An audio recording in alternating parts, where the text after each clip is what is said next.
Hi, I'm Ms. Cho, and in this video, we'll talk about how to sketch sine and cosine graphs. Sine and cosine graphs look like waves, and they have several important key features. One is the midline, which is the halfway point between our maximum and our minimum, represented by k in our equation. The second is amplitude, which is the vertical distance between a midline and a peak, or a midline and the minimum, represented by a. Period is the distance for one complete cycle, so from the midline up, down, and back up again to the midline, or the horizontal distance between two maximums or two minimums. Either way, those are all period. Period's not found directly in our equation, but it's related to another term, frequency, which is our b. We also know that sine and cosine have different shapes depending on whether their leading coefficients are positive or negative. Positive sine graphs start at the y-axis at the midline, go up and then down.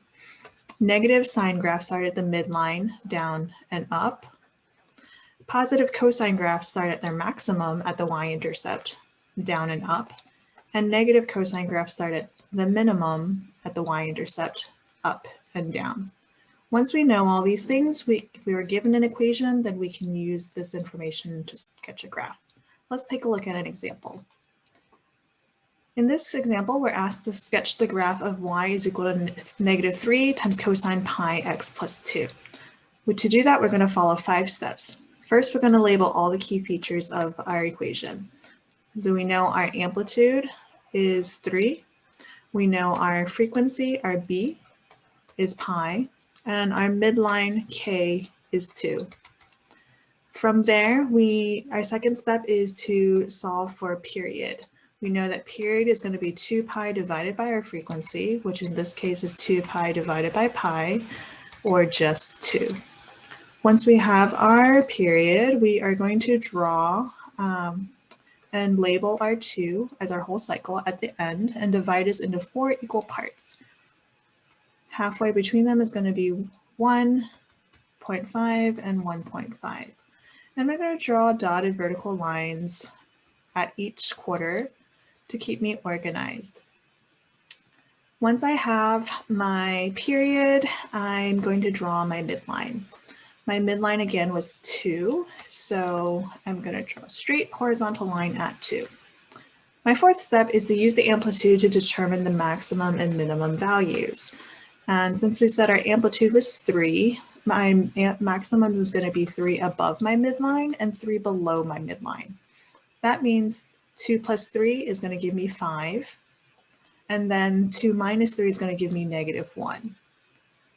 From here, my fifth step is to use the sine and the function to sketch. I have a negative cosine graph, which I know is going to start at my minimum and go up and down. At each quarter, I hit a different key point, a midline, a maximum, a midline, and a minimum. So that means in this example, I'm going to start at my minimum at the y-axis. My next quarter, it takes me to the midline, the next quarter to the maximum, third quarter to the midline again, and then my fourth quarter back to the minimum. So when I connect the dots, I get something that looks like this. And it's kind of ugly, but you get the idea. Let's summarize. When we sketch sine and cosine graphs from an equation, we'll have a sine bx plus k or a cosine bx plus k.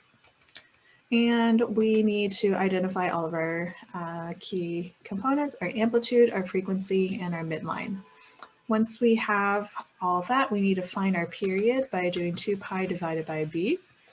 And we're going to draw, our period is going to be at the very end, and we divide the x-axis into 4 equal parts, and we draw dotted vertical lines.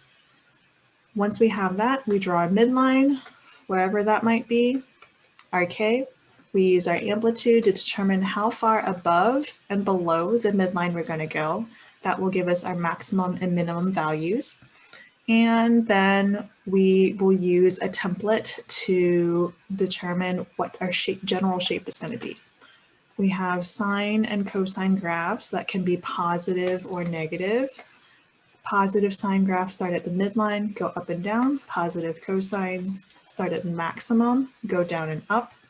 Negative sines start at the midline down and up, and negative cosines start at the minimum up and down.